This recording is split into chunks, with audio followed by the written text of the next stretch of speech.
Hello, welcome to a non-photography related video today. Today we're going to be looking at Apple's new operating system, which is macOS 10.7 Lion. We're going to be looking at some of its features, some of its good things, and some of its bad things. So first off, let's have a look at our new user interface. You might notice that we have our name up here now in the status bar. This allows us to go back to the login window and set up preferences, which is quite useful if you want a quick way just to log out of your machine quickly and easily without having to scroll through this menu here.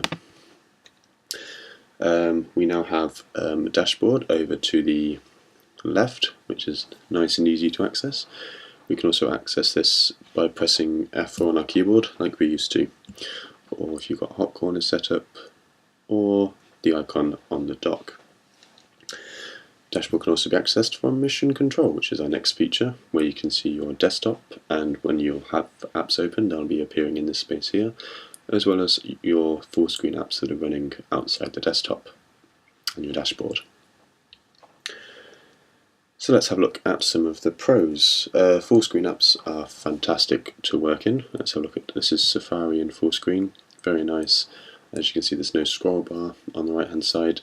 Downloads has this new drop down thing here, which is very clean and very nice. And your history, you can just swipe through and have a peek at Facebook.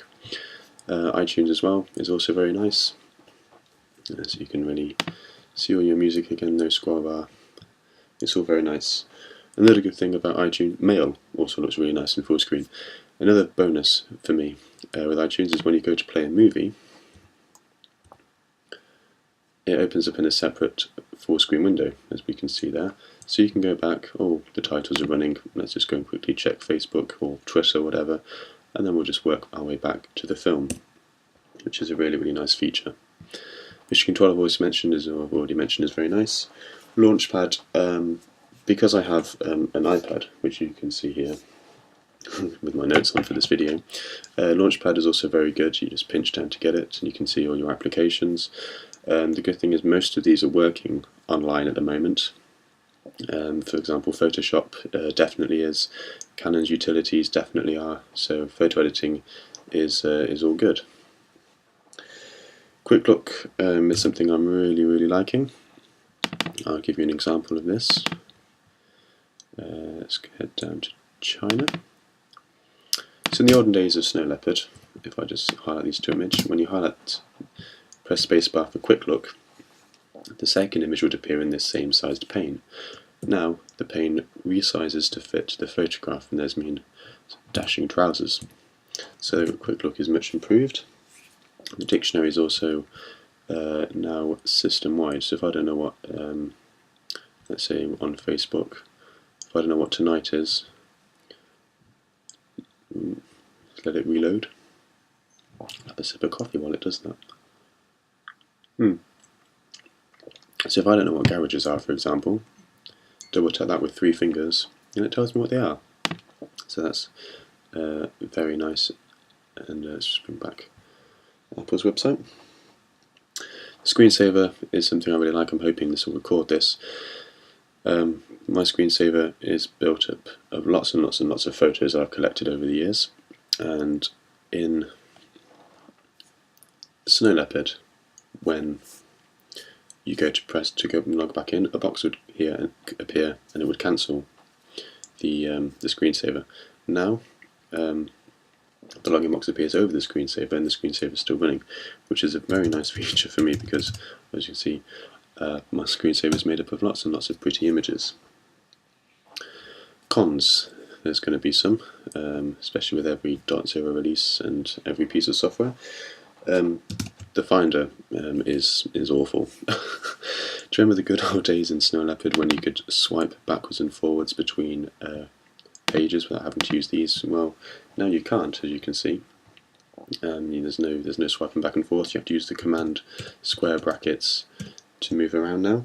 The status bar, which is this thing down here, which was really nice in Snow Leopard and very useful, isn't there at first. You have to press command / to get that back.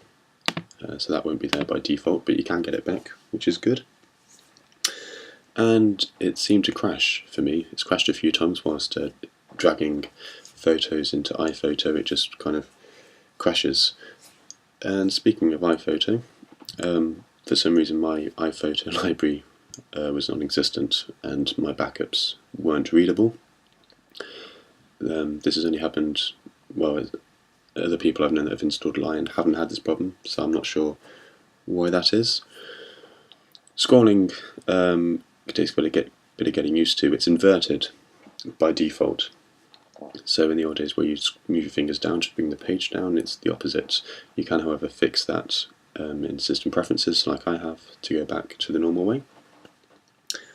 And swapping between full screen apps again is inverted.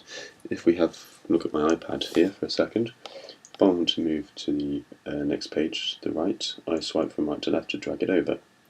Okay, so let's say I want to get to iTunes, I go from right to left, but it goes in the opposite direction. So it seems counterintuitive and it takes a while to work your head around, but I guess once you've used it, once you're used to it, it'll seem really, really natural.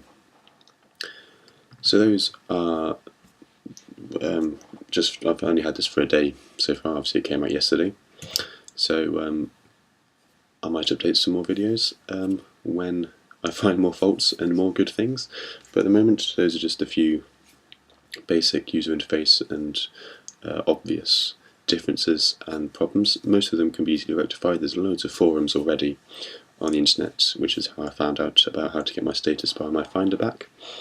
But yes, thank you for watching. Now you can make an informed choice about Lion, so please rate, subscribe, follow, whatever. Thank you.